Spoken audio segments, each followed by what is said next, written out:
रहे हैं राजस्थान समाचार।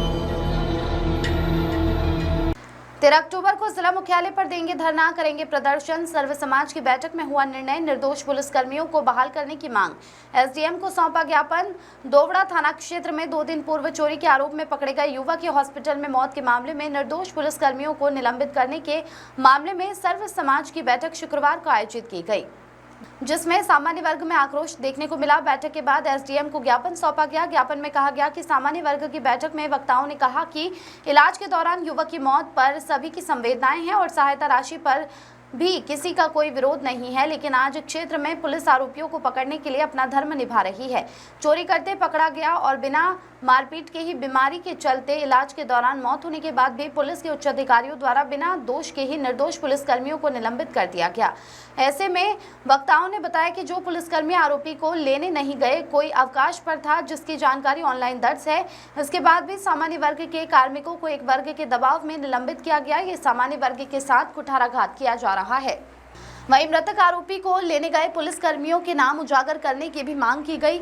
सरकार के मंत्री द्वारा एक बार भी ये नहीं कहा कि पहले जांच की जाए, वहीं पहले इन पुलिसकर्मियों को लाइन हाजिर करना था, ये नहीं कर सीधा बिना जांच के निलंबित किया गया। सरकार केवल 5 लाख तक देने का प्रावधान है, लेकिन मृतक को 27.50 लाख कौन से फंड से दिए गए, जिसका खुलासा किया जाए। भाजपा के मंत्री बाबूलाल खराड़ी एवं मन्नालाल रावत को क्षेत्र में आने पर काले झंडे दिखाने का निर्णय लिया और कहा कि राजनीतिक पार्टियां 90% वोट लेकर उनके समाज की पैरवी कर रहे हैं। वहीं रणनीति बनाई गई कि निलंबित पुलिसकर्मियों को सम्मान से दोवड़ा थाने लगाया जाए। यदि इन पुलिसकर्मियों को दोवड़ा थाने में नहीं लगाया जाता है तो मेवाड़, बागड़ और छप्पन के सामान्य वर्ग द्वारा बड़ा आंदोलन किया जाएगा। 1 सप्ताह में यदि प्रशासन कोई निराकरण नहीं करता तो जिला मुख्यालय पर अनिश्चितकालीन धरना प्रदर्शन किया।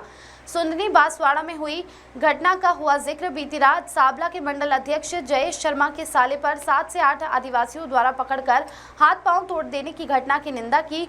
वहीं बीती रात बिछीवाड़ा में यात्री बस के कांच फोड़े गए, जिसे लेकर आक्रोश जताया। इस अवसर पर प्रहलाद सिंह चिबुड़ा, वेलजी पाटीदार, गुमान सिंह वालाई, वीरेंद्र सिंह जी, ब्लॉक कांग्रेस कमेटी अध्यक्ष खुमान सिंह माल, वालजी पाटीदार, विनोद जोशी, शार्दुल सिंह राठौर, करण सिंह चौहान, ईश्वर सिंह चौहान, दायालाल पाटीदार, रणजीत सिंह फतेहपुरा, नेपाल सिंह राठौर, जोरावर सिंह रायकी, नागेंद्र सिंह लीमड़ी, कमल कमोरा, हिम्मत सिंह नांदली, हेमेंद्र सिंह टोक वासा सहित सैकड़ों की तादाद में सामान्य वर्ग के लोग मौजूद रहे। देखिए पूरी कवरेज के साथ खबर। आसपुर से दिनेश सेवक।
ज्ञापन अलवा वाला ज्ञापन किनके पास है?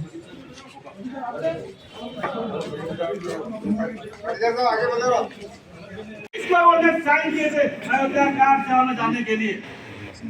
सेम टीवी ऊपर दबा समाचार आवे सब मंगन जो डिग लगवा लगी सबे आवरण हम का बिना के लास्ट में नेपाल से निकल रहे तो लास्ट में नेपाल से अकेला कैसे कार सेवा के अंदर 516 से आप जाके चांद दिन कर सकते हो।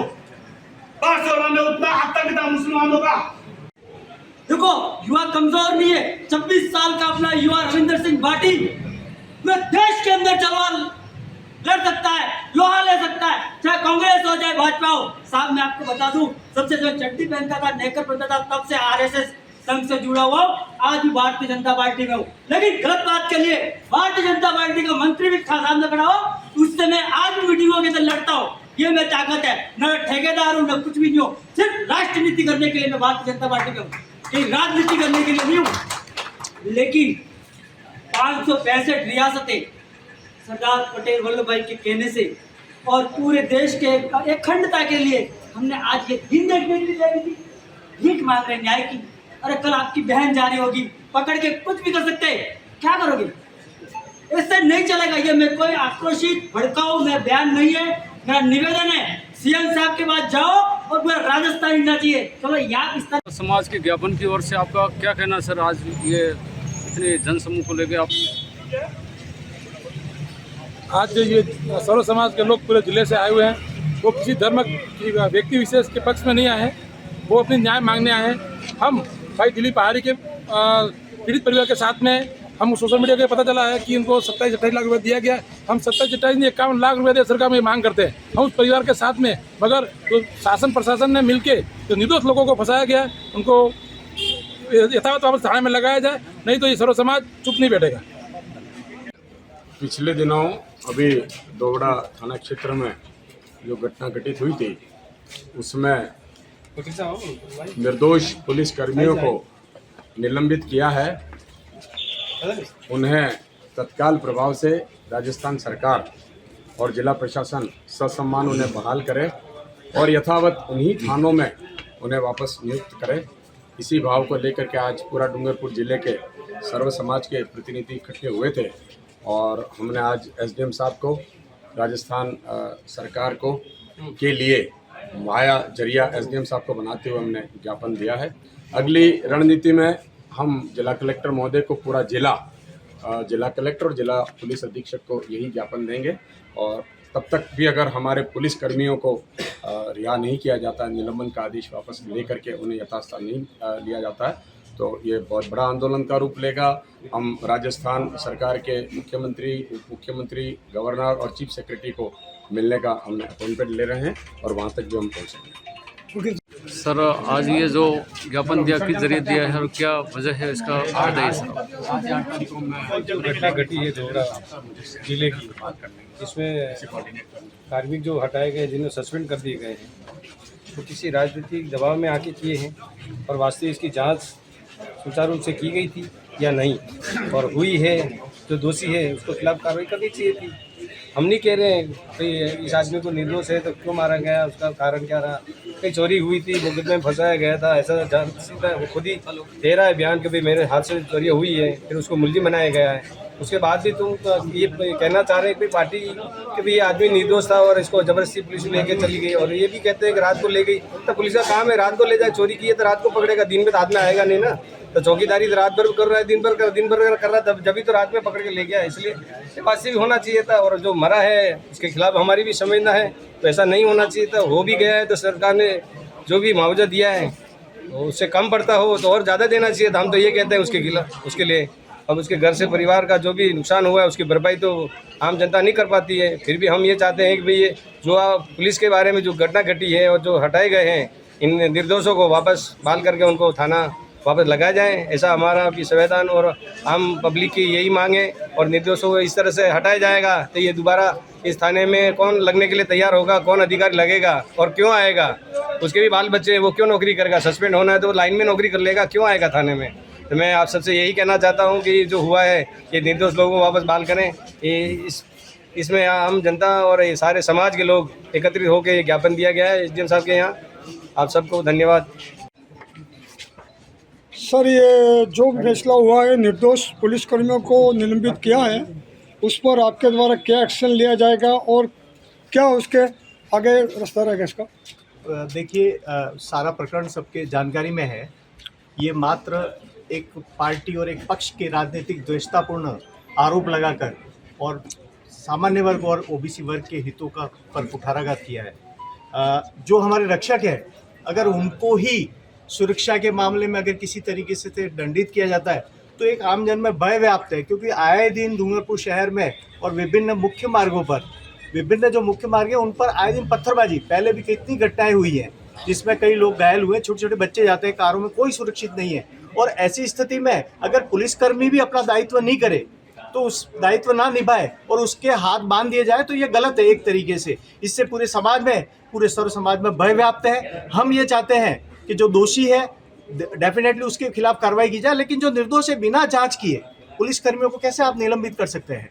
आप जांच करते, जांच करने के बाद आपको अगर वो दोषी पाते, जिन व्यक्तियों का उस मुकदमे से कोई लेना देना नहीं है, जिन पुलिसकर्मियों का उस घटना से कोई संबंध नहीं है, जो पुलिसकर्मी उस समय गवाह पर थाने में मौजूद नहीं है, ऐसे व्यक्तियों के खिलाफ उनको निलंबित करके ये सिर्फ दिखा रहा है कि आपने सिर्फ राजनीतिक द्वेषता से किया है, चाहे वो ऊपर के अधिकारी हो, प्रशासनिक अधिकारी हो, उनके ऊपर कहीं ना कहीं राजनीतिक प्रेशर हुआ है। हम ये चाहते हैं कि यदि हमारे जो हमारी सुरक्षा करने वाले व्यक्ति ही अगर किसी प्रकार से दंडित होते हैं तो हम ये बर्दाश्त नहीं करेंगे। हम इस आंदोलन को डूंगरपुर और जयपुर तक ले जाने की जरूरत पड़ी तो हम जाएंगे।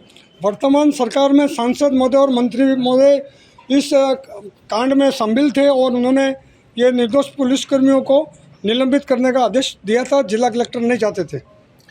देखिए, राजनीतिक जो नेता हैं उनकी अपनी मजबूरियां हैं, लेकिन ऐसा नहीं है कि हम लोग कहीं संख्या में कम हैं। आज की तारीख में ये देखा जाता है कि वोटों की गिनती होती है, और वोटों की गिनती में भी माने, चाहे हमें किसी भी लेवल पे माने, हम 43 की संख्या में 43% डूंगरपुर जिले के अंदर है। ये सारे आंकड़े गलत परोसे गए और सारे के सारे ऊपर तक यही सारा मैसेज जाता है बार बार कि यहाँ पर हम कुछ नगण्य है, लेकिन वास्तविकता में जो हमारे आंकड़े हैं वो 43% है।